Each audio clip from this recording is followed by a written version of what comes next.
আসসালামু আলাইকুম, নিয়ে আসছি আমের আচারের রেসিপি। এখানে প্রায় 6 কেজির মতো আম। তো প্রথমে আমগুলো আমি একটু লবণ পানিতে ভিজিয়ে নিয়েছিলাম, কারণ এখন তো প্রচুর পরিমাণ ফরমালিন থাকে, আমের ভিতরেও থাকতে পারে, তাই লবণ পানিতে ভিজিয়ে রাখলে আমগুলো ভালো থাকে। তো ভিজানোর পর সব পানি ঝরায়া পরিষ্কার করে তারপর আমগুলো একদম শুকনো শুকনোভাবে কেটে নিয়েছিলাম, এরকম সাইজ করে। আপনারা অবশ্যই ভিডিওতে দেখতে পাচ্ছেন কিভাবে করেছি। তারপর লবণ পরিমাণ মতো, হলুদ, তারপরে গুঁড়া মরিচ, সব কিছু ভালো করে মিক্স করে হাত দিয়ে মিক্স করে নিয়েছি। আপনারা গ্লাভসও পরে নিতে পারেন, কারণ ঝাল লাগবে। আমি প্রথমে বুঝতে পারি নাই, তো অর্ধেকটা আমি চিনিতে রাখা আমের উপর দিয়ে নিলাম মাখানোর জন্য। ভালো করে একটা আমের সাথে সুন্দর করে মাখাতে হবে। তারপর বাকি অর্ধেকটা আমি আরেকটাতে রেখেছিলাম, সেটাতে দিয়ে ভালো করে মাখিয়ে নিচ্ছি।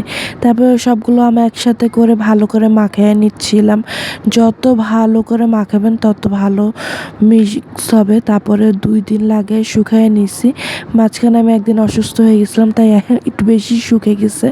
তারপর 5 ফোড়ন, সরিষা আর পরিমাণ মতো শুকনো মরিচ নিয়ে ভেজে নিয়ে তারপর সেগুলোকে ভালো করে ব্লেন্ডার করে নিয়েছি।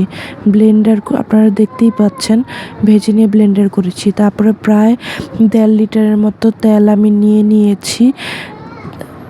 তেল যত দিবেন তত ভালো হবে। তেলের ভিতরে আমি শুকনো মরিচ দিয়েছি, তারপরে 1 চামচ 5 ফোড়ন দিয়েছি, আদা রসুন দিয়েছি। আদা রসুন দেওয়ার সাথে সাথে দেখেন তেলটা কত ভালো করে হচ্ছে। তেল যদি এরকম হয়ে যায় তার মানে তেল অরিজিনাল, এটা বুঝে নেবেন আপনারা। তারপর আমি আম দিয়েছি, যেহেতু আমি এক হাতে ভিডিও করছি আর এক হাতে কাজ করছি, তো আপনারা দেখতেই পাচ্ছেন। আমগুলো তেলের সাথে মিক্স করা হয়ে গেলে 1-1.5 চামচের মতো মরিচ দিয়ে নিব একটু ঝালের জন্য। তারপরে মরিচ দেওয়ার পর ভালো করে দেখেন হালকা আঁচে, মানে মিডিয়াম আঁচের ভিতরে দিয়ে রাখবো। তারপর পরিমাণ মতো 3 কাপের মতো আমি চিনি দিয়েছি হালকা হালকা মিষ্টি লাগার জন্য। তারপর চিনি কমই হয়েছে। তারপরে 1-1.5 চামচের মতো লবণ দিয়েছি। তারপরে এগুলো কিন্তু আমি সাথে সাথে দিইনি, একটু পর পর সময় লাগিয়ে দিয়েছি। রসুন দিয়েছি। তারপর দেখেন এই যে তেল কিভাবে আমগুলো সিদ্ধ হচ্ছে চিনির পানিতে। চিনিটা গলে পানি এসেছে, সেই পানিতে আমগুলো সিদ্ধ হচ্ছে। তারপর যে ব্লেন্ডার করে রেখেছিলাম সেইগুলা আমি ভালো করে পুরা আমের ভিতরে দিয়ে দিলাম। তো এখন ভালো করে মিক্স করব। দেখেন কালার চেঞ্জ হয়ে এসেছে আমার আচারের। তো আশা করি এইভাবে আপনারা আমের আচার বানাতে পারবেন সহজভাবে।